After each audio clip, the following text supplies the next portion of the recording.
आज मला उमेदवारी करायची आहे। मी जरांगे भाऊंनी डेटा मागितला होता एका मतदारसंघातला की तुम्ही ज्या मतदारसंघातून उभे राहतायत मला त्या मतदारसंघात डेटा द्या। मी स्वतः मराठा असून एवढा नालायक निघालो की मी समोरच्या पार्टी सेटलमेंट करून आलो।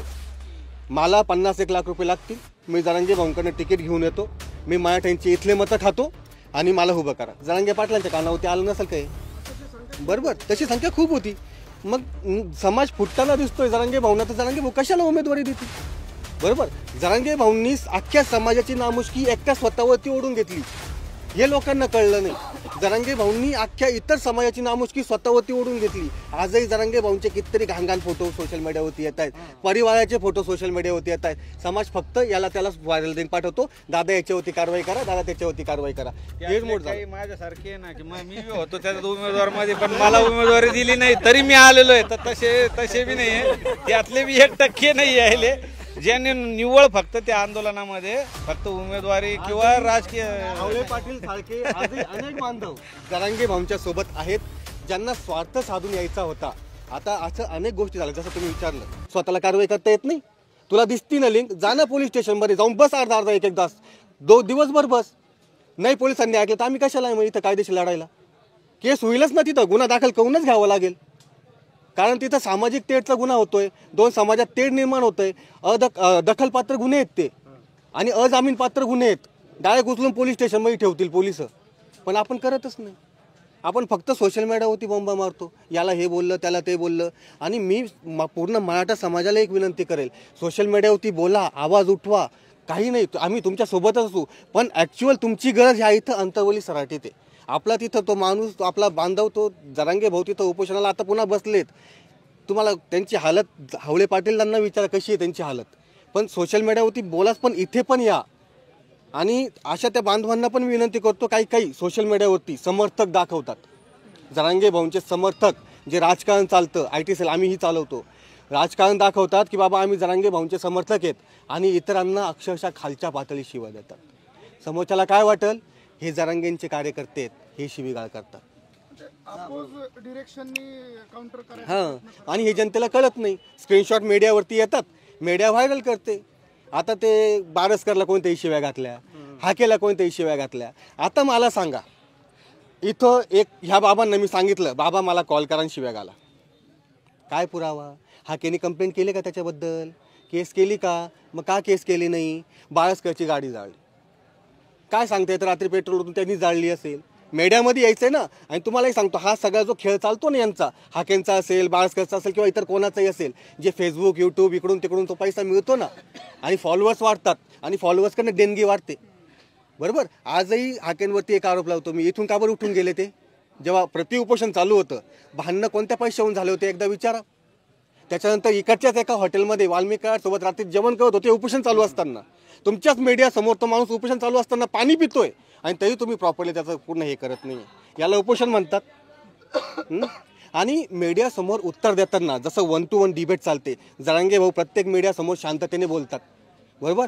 ज्याला उत्तर देण्याची कॅपॅसिटी नसते ना, अभ्यासपूर्ण बोलण्याची कॅपॅसिटी नसते, तो कधी पण आरडाओरडा करतो। हाकेचं कधी शांततेत बोलणं ऐकलंय तुम्ही? नाही ना, पिस्तळला सारखंच करतो त्यांनी एकदा। मी तर भाज्याकडे पाहून जिलेबी मागतं ते एक जिलेबी, तर एवढं सगळं आहे।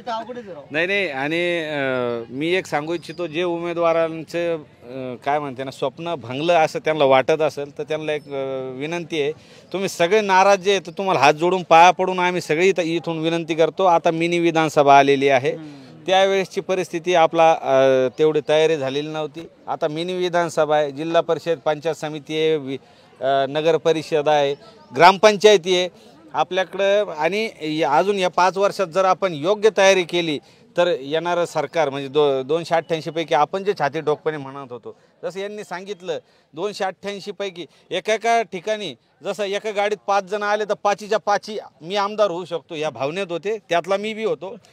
पण मी निष्ठावंत समाजाचा कार्यकर्ता आहे, गेल्या 14-15 वर्षापासून मी समाजाचं काम करतो। जरांगे पाटलाला मी 14-15 वर्षापासून ओळखतो, आणि गेल्या 1.5 वर्षापासून सावलीसारखं मी त्यांच्यासोबत आहे। मी त्यांची तळमळ बघितलेली, तगमग बघितलेली आहे, आणि त्यांच्यासमोर कोणता प्रश्न निर्माण झाला होता ते बघितलं।